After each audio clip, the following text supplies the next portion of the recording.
पहनने में, खाने में, रहने में, वो सारे बदलाव हमें करना जरूरी है। लाइफ स्टाइल अगर आपका चेंज होगा, ये छोटी छोटी बातें जो हैं वो आपको बीमार कर रही हैं। ठीक है, घर में चीज़ें पड़ी हैं, ये परात थी, ठीक है, परात का वो शीशा बना दिया, ये परात जो जिसमें आप देखोगे कई बार उसको वॉश बेसिन बना दिया, स्विच भी पुराने। ठीक है, ये कोई देखेगा तो कहेगा मेरे तो पुराने घर में ऐसे स्विच हुआ करते थे। चारपाई देख रहे हो, ये 150 साल पुरानी चारपाई। क्या बात कर रहे हैं, 150 साल पुरानी? 150 साल पुरानी चारपाई। बाकी आपको जो मकान के बारे में थोड़ा मैं डिटेल बता दूं कि जो क्रॉस वेंटिलेशन है, अब हमारे घरों में क्या है कि बंद कमरा है और एसी चल रहा है, जी एसी चल रहा है और आप कार्बन इनहेल कर रहे हो, क्योंकि आपका जो एसी है वो अंदर की हवा अंदर ही रोटेट कर रहा है। सही बात है। फिर पेंट की जगह आप देखो गोबर मिट्टी हुई, गोबर मिट्टी लिपी है। ठीक है, ये मूड़ा देखो आप, ये कान्ने का बना हुआ है, क्योंकि बाहर आप ओपन में बैठो, जब आग जल रही है तो मतलब ऑक्सीजन जल रही है और कार्बन मोनोऑक्साइड प्रोड्यूस हो रही है। इतनी सारी बीमारियां जो घर करती हैं, वही मेन कारण है कि आपका जो किचन का सिस्टम है वो बिल्कुल गलत है। जीवन चलने का नाम, चलते रहो सुबह शाम। गौराष्ट्र यात्रा इसी तरह से अनवरत चलती आ रही है। एक कॉन्सेप्ट आपने सुना होगा, सस्टेनेबल लिविंग। शब्द बड़ा ज़्यादा सुनने में आता होगा, आपको लगता होगा कि आसान है, पर आज के परिप्रेक्ष्य में देखें तो आसान नहीं है। हमें एक बटन शुरू करते ही लाइट चाहिए, हमें हर चीज़ पैक चाहिए, दूध बाहर से पैक आता है, हर चीज़ पैक आती है, और रहने में सारी सुविधाएं चाहिए, बड़ी गद्देदार सोने की जगह चाहिए, सारी सुविधाएं चाहिए। मेरे हिसाब से आप में से अधिकतर लोगों ने तारे देखे हुए शायद सालों बीत गए होंगे। मेरा एक निवेदन रहेगा, कभी मौका मिले तो गांव में जाइए और पूरी रात आसमान की तरफ देख के उन तारों को देखिए, तो इस धरती को समझेंगे, इसकी सच्चाई समझेंगे। नहीं तो ये जीवन यूं ही पूरा हो जाएगा, एक दिन हॉस्पिटल के बेड पे होंगे और सोचेंगे कि यार ज़िंदगी ख़त्म हो गई ऐसे ही। जय गौ माता। स्वागत है आपका। भाई साहब नवरूप जी के साथ में हैं, जिन्होंने अपने फॉरेन की NRI ज़िंदगी की 10 साल की ज़िंदगी को छोड़ के वापस इस जीवन में आए। क्यों आए और किस तरह का जीवन जी रहे हैं और कैसा इन्होंने अपना इको हाउस बनाया है जहाँ रहने के लिए लोग जैसे स्वर्ग होता है ना वैसे तड़पते हैं। तो इसके बारे में जानते हैं। भाई साहब जय गौ माता, कैसे? नमस्कार जी। बस आपके घर को देख के बड़ा अच्छा लगा जी। और एक शब्द है सस्टेनेबल लिविंग, और आपके YouTube चैनल का भी नाम है। आप सभी लोग जो भी देख रहे हैं सब्सक्राइब जरूर करें। आपको बहुत सारी अच्छी चीज़ें, तो सबसे बड़ी बात प्रैक्टिकली सफल होने के बाद में ही उनकी वो चीज़ उस चैनल पे आएगी और पूरे फैक्ट्स के साथ में। क्या होती है भाई साहब सस्टेनेबल लिविंग? इसका अगर सीधा अर्थ करो तो सादी जीवन शैली जो है वो एक जीने का ढंग है कि हम जो जीवन जी रहे हैं कितना सादे तरीके से रह सकते हैं, और जो पुरातन हमारे बुजुर्ग जैसे रहा करते थे, कम से कम जो कार्बन फुटप्रिंट जो है वो छोड़ना, बिल्कुल सादी चीज़ें यूज़ करना, वो हमारी कोशिश रहती है। जितना कम से कम यूज़ कर रहे हैं हम आर्टिफिशियल जो सामान है वो उतना ही बेहतर है आने वाले फ्यूचर के लिए, बच्चों के लिए। जी। आज मैं कहूँ तो सवेरे हम उठे, नींद खुल गई 4 बजे, सामने आपको दूर छत दिख रही होगी, उस छत पे हम सोए थे। अंकित भाई थे, मैं था, सौरभ भाई थे, और हमारे कैमरे के बिहाइंड देखे तो ऋषि भैया थे। सुबह 4 बजे आराम से नींद खुली, हमने 5-6 घंटे की नींद ली होगी, नींद पूरी हुई। फिर उठने के बाद नीचे आए तो चूल्हे के ऊपर भाई साहब ने पीतल के बर्तन में चाय बनाई और 100 साल सुराही जैसे बर्तन में वो चाय दी। फिर ब्रश लेके आए आप तोड़ के, बबूल का ब्रश था। हमने नीम का तो खूब किया पर बबूल का कभी करने का मौका नहीं पड़ा, पर बबूल का ब्रश एकदम सॉफ्ट। आप ये जो सॉफ्ट ब्रश के 100, 200, 500 रुपये खर्च करते हैं, बिल्कुल उससे बेहतर, उससे शानदार। उसका रस अंदर भी जाएगा तो नुकसान नहीं करेगा जी। मैं थोड़ा पहले 1 मिनट बोल दूं, फिर भाई साहब भी बोलेंगे क्योंकि इनकी बातें सुनने के लिए आए। वो कोलगेट वालों ने कहा था ना 1980 में हम नमक से और हमारे राख से और कोयले से दातन करते थे जी। जब कोलगेट ने कहा यार तुम सब हिंदुस्तानी गलत, भारतीय गलत करते हो, तुम्हें तो ये ब्रश करना चाहिए। और 30 साल के बाद में अब कहते हैं कि हमारे टूथपेस्ट में नमक है, हमारे टूथपेस्ट में कोयला है, हमारे टूथपेस्ट में फलाने, मतलब वही चीज़ें लाके वापस आपको माल बेचते हैं। तो ये तो सोचना हमें पड़ेगा कि क्या होता है। तो फिर उसके बाद में बढ़िया जो खेत के लिए पानी जा रहा था, उस पानी के अंदर नहाने में हमने वो दही था, उसके अंदर मैदा था, बेसन था, और साथ में संतरे के छिलके थे। उन सब का मिक्स करके अब इतनी अनोखी चीज़ें देते हैं, उनका उपयोग करने से पहले भी जानकारी लेनी पड़ती है। तो ये सस्टेनेबल लिविंग है, छोटी सी चीज़ें, पर उस संतरे को उगाना, उस संतरे को सुखाना, फिर पाउडर बनाना, और ये सारी चीज़ें छोटी छोटी चलती रहती है उसके अंदर, और ये बहुत ही मतलब सुखदायी होती है शरीर स्वास्थ्य के लिए, सबके लिए। पर एक बार जब ढलना शुरू होते हैं तब बड़ा मुश्किल होता है। तो आप NRI जीवन जिया, फिर यहाँ पे आए, तो इस लाइफ में आने के बाद लगा नहीं कि यार वापस वहीं चला जाऊँ? थोड़ा मुश्किल तो है। नहीं, वापस वहाँ नहीं, यहाँ से अब दोबारा ना कहीं वहाँ जाना पड़ जाए, कुछ ऐसा ना हो जाए। बाकी जहाँ दाना पानी लिखा है वहीं ठीक है। अब यहाँ आए हैं तो ये सारी चीज़ें देखो, बच्चों को जोड़ना, जैसे हम थोड़ा पहले अभी बात कर रहे थे ना आपकी, सुबह उठते आपने ब्रश ये किया, तो मैं छोटा सा आपको एक उदाहरण देता हूँ कि सुबह उठते ही आपने, जैसे एक किसान जो केमिकल फार्मिंग कर रहा है, वो उठा और उसने स्प्रे का टैंकी पीछे टांगा और पूरा सब कीट मार दिए। जो मित्र थे, शायद जो मित्र कीट थे हमारे वो ज़्यादा होंगे और जो हमारी फसल को नुकसान करने वाले वो कम होंगे, पर हमने क्या किया, सभी को सफाया कर दिया। वही चीज़ है जब हम पेस्ट उठाते हैं और जब मुंह में डालते हैं, तो हम जो हमारे मित्र जो हैं, जो मित्र बैक्टीरिया है जो हमें हेल्प करने, जो बैड बैक्टीरिया उसको भी किल किया, जो अच्छा था वो भी सारा खत्म कर दिया। तो हमारी शुरुआत जो है, मतलब छोटी छोटी बातें जो बच्चे यहाँ आके जब स्कूल कॉलेजेस वाले जो ये बातें जब सीखते हैं, तो उनको वापस मुड़ना वहाँ से काफ़ी कठिन लगता है, क्योंकि हमें आदत पड़ जाती है।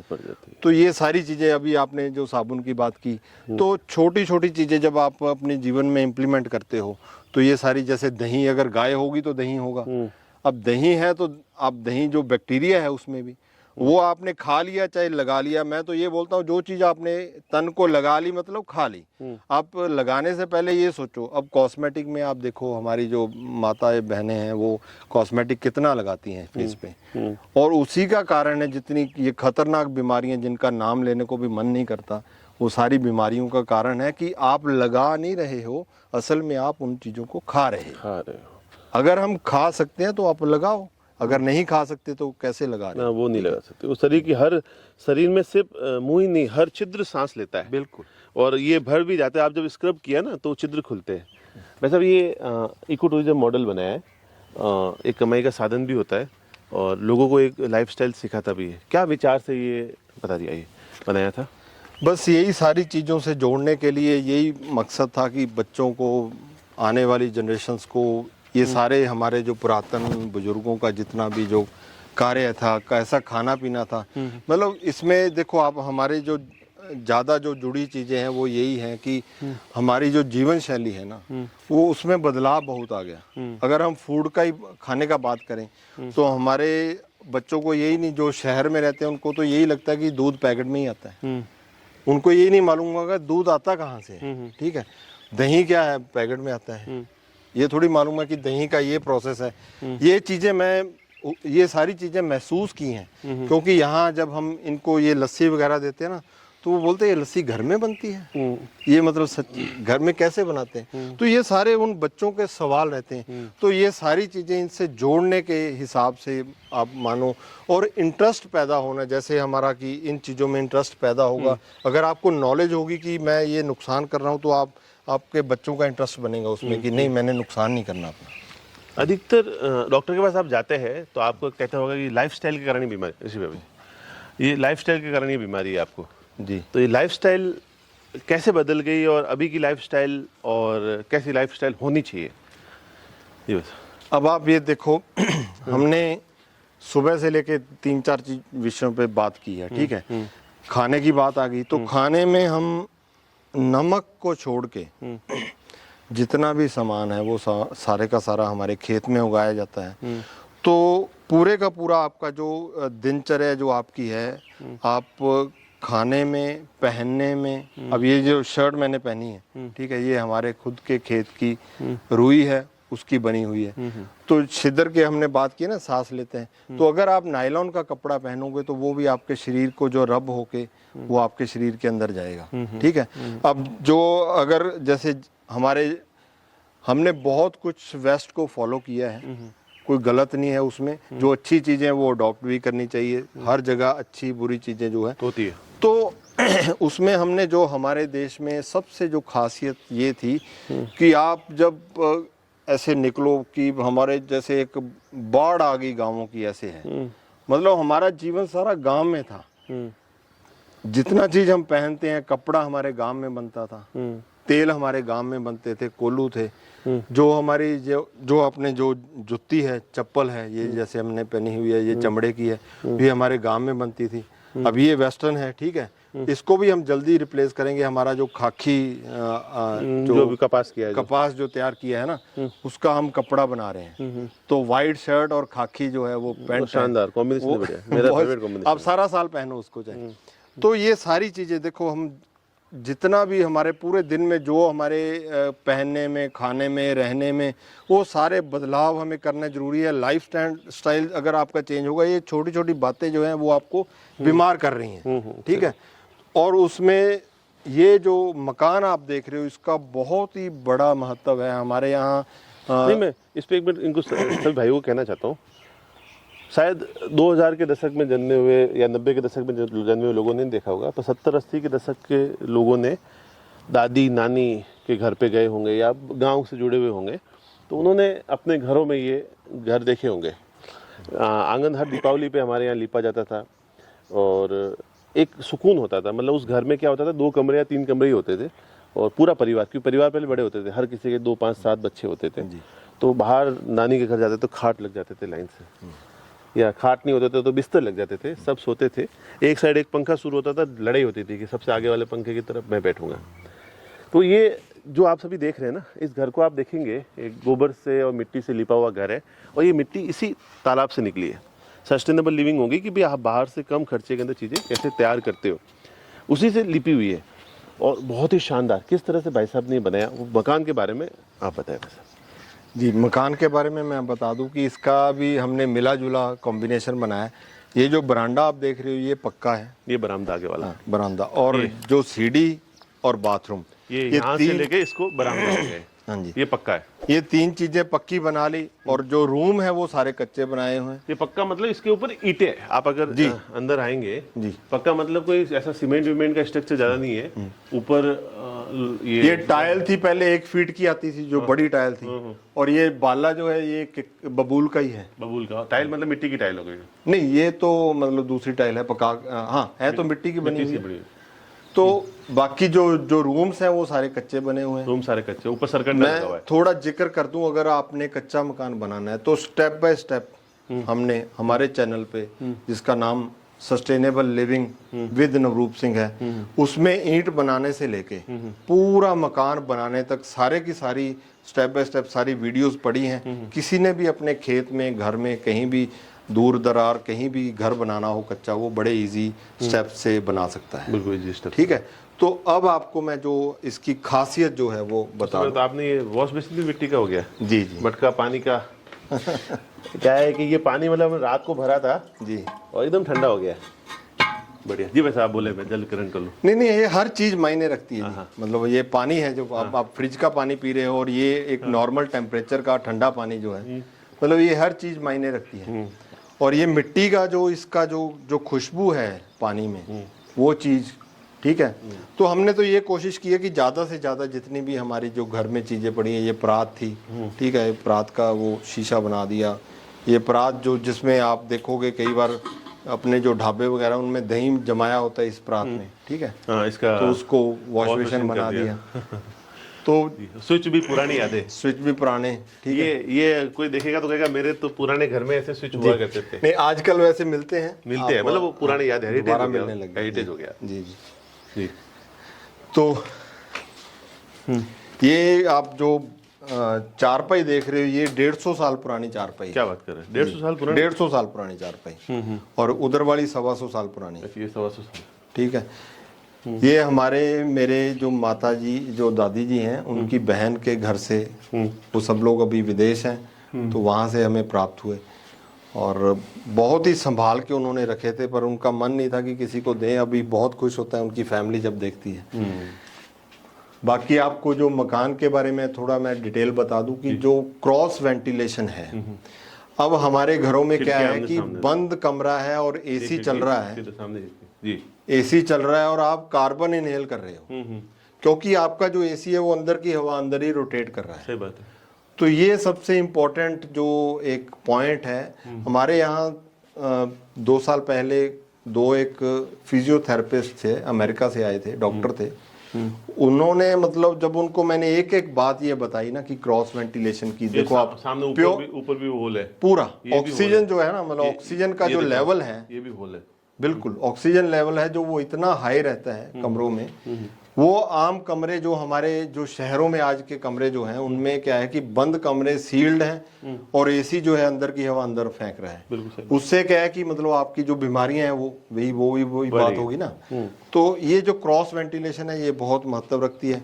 फिर पेंट की जगह आप देखो गोबर मिट्टी हुई, गोबर मिट्टी लिपी है, ठीक है। और ये जो आप पर्दे देखो आप, ये बारदाना बोलते हैं ना अपने, बोरी, जूट के पर्दे हैं जी। मतलब एक एक चीज का ध्यान, बैठने के लिए मुड्डा हो गया। ये प्लान जो अपने वो ऊंट की काठी होती है, ऊंट की काठी थी, उसी का ये बना दिया। तो खासियत तो यही है जी कि मतलब अपने जो ये मुड़ा देखो आप, ये कान्ने का बना हुआ है। मुड्डे आजकल बंद हो गए, पहले मुड्डे बड़े दिखते थे। क्रॉस वेंटिलेशन हो गया, हवा अच्छी रहती है और नीचे भी गोबर ही लिपा है जी, बहुत ही अच्छा। मतलब ये इसमें रहना आनंद है। पर क्या होता है कि आदमी जिंदगी जब तक चलती है तब तक तो जंग लड़ते हैं, तो वो जंग के चक्कर में पूरा जिंदगी पूरी हो जाती है लोगों की। इतना लोन ले लिया, उसकी किस्त चुकानी है, गाड़ी की लोन है, बच्चे की बड़ी फीस है, जबकि उस कॉलेज में क्या सीखता है क्या नहीं वो अलग बात है। ये हमने वो स्क्रब किया था सुबह जी। ये 1 सेकंड में बता दूं मैं आपको। ये बेसन, ये मौसमी का छिलका, मसूर का छिलका दोनों मिक्स किया दही के अंदर। इतना दही लिया था हमने। और आज तो जैसे कोई नई वो दुल्हन नहाते हैं ना, वैसे दही और उसका वो हल्दी वाला हो गया, पूरा स्क्रब भी हो गया, वो बढ़िया एकदम नेचुरल। शरीर भी खुश होगा कि भाई हाँ बढ़िया किया तुमने जी। और जहाँ नहाए वो भी स्थान दिखाते हैं। और जहाँ सुबह चाय बनी, ये चूल्हा है, यहीं बैठ के भाई साहब ने सुबह हमारे लिए चाय वगैरह बनाई। और यही तोमेडी कहते हैं हमारे यहाँ पे जी, पीतल की बनी हुई।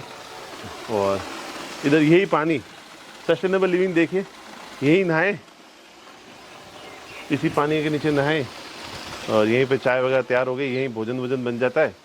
और ये रसोई हो गई, रसोई का किचन का ये बनाया हुआ है यहाँ पर। और किचन हमेशा खुली होती है ना, तो वो अच्छा है बिल्कुल, क्योंकि धुआं वगैरह ना हो, धुआं होता है तो चूल्हे वाला सिस्टम है वो माताओं बहनों में भी बड़ी बीमारियां होने का कारण भी वही हो गया है। क्योंकि आज के टाइम में आप ये देखो ना, वो जिक्र आ गया फिर। क्योंकि बाहर आप ओपन में बैठो, जब आग जल रही है तो मतलब ऑक्सीजन जल रही है और कार्बन मोनोऑक्साइड प्रोड्यूस हो रही है। तो आप कमरे के अंदर आप मतलब एक बंद कमरे में, किचन जिसको आप बोल रहे हो, उसमें आपने गैस ऑन किया है और जो गैस जल रही है तो कार्बन मोनोऑक्साइड प्रोड्यूस हो रही है, कोई एग्जॉस्ट नहीं है। आम घरों की बात है ये, आम घरों की बात है। तो वो पूरा, अब हमारी जो दाल वगैरह बनती थी वो तो सारे उपले वगैरह वो सिस्टम तो खत्म है। 5-6 घंटे पकती थी और तो वो भी दाल पक रही है और पूरी धीमी आंच पे पूरा दिन लग रहा है। और यहाँ कुकर में बन रही है और वहाँ देखो अपनी जो माताएं बहनें हैं वो गैस के पास, कुकर की सीटी बजा देगी, सीटी बिल्कुल सीटी बजा देगी। जी वैसे क्या माताएं बहनें गैस के पास खड़ी हैं, रोटी बना रही हैं, उधर जो अपनी दाल वगैरह बन रही है। और वो सारे का सारा जो कार्बन मोनोऑक्साइड जो इनहेल कर रही हैं, वही कारण है जब आपकी बॉडी में इतनी सारी बीमारियां जो घर करती हैं, वही मेन कारण है कि आपका जो किचन का सिस्टम है वो बिल्कुल गलत है। बिल्कुल जी। शहरों में आदमी का जीवन पूरा हो जाता है, फिर जिंदगी खत्म होने के बाद पता चलता है कि ये है। आनंद लीजिए, बच्चों के लिए जीवन जी लीजिए, अपने बच्चों का भविष्य बनाना है, बच्चों को खुश रखना है, आने वाली पीढ़ी को समृद्धशील बनाना है और फिर से राणा प्रताप और शिवाजी बनाना है। तो ऐसे जीवन में जोड़िए। आपने भाई साहब बच्चों को मोटिवेट करने के लिए, बच्चों को ट्रेन करने के लिए आप क्या सलाह देंगे कि कैसे बच्चों को छोटे से बड़ा, ये विषय बड़ा गंभीर है। देखिए कि आज का जो समय है, ठीक है, जब हम छोटे थे तो हमारी जरूरत नहीं थी कि हम हमारे बाप को कुछ भी सवाल पूछ लें, ठीक है। आज जब बेटी और बेटा दोनों बराबर हैं तो वो सवाल मतलब, और आज के समय में बच्चे आपको सवाल करते हैं, ठीक है। तो मैं ये समझता हूँ कि आप बच्चों के सवालों का जवाब गुस्से से नहीं देना है, आप अपना जीवन वैसे बनाओ जैसा आप उनका चाहते हो। मेरे को बच्चों से कोई शिकायत नहीं है, मैं सुधारने को बोल रहा हूँ। हमारी उम्र के जो लोग हैं उनको सुधरने की ज़रूरत है। बच्चे जो हैं वो खुद ब खुद आपके फुटस्टेप्स पे चलेंगे जैसे आप करोगे, जैसे आप, ठीक है। बहुत जय गौ माता। भाई साहब बहुत बहुत धन्यवाद। मैं नीचे नंबर लिख रहा हूँ, जी जी जरूर बात करना। अद्भुत व्यक्तित्व है और जब भी मौका मिले जीवन में एक बार यहाँ जरूर आना। यही वीडियो जो है वो मैं अपने चैनल पे भी शेयर करूंगा। बिल्कुल पूरे बिल्कुल। का। जी, धन्यवाद। जी जय गौ माता। जय गौ माता, जय गोपाल। आनंद आ गया। कल रात से साथ है, ऐसा लगा ही नहीं कि पर है, मतलब भाई है। और आप मतलब एक्टिव ही रहते हैं, एनी टाइम कोई ना कोई काम करते रहते हैं। अद्भुत व्यक्तित्व है। मतलब एक कोई आता है ना आदमी दिखाने के लिए अलग और जीवन शैली अलग होती है, वो नहीं है। जय गौ माता।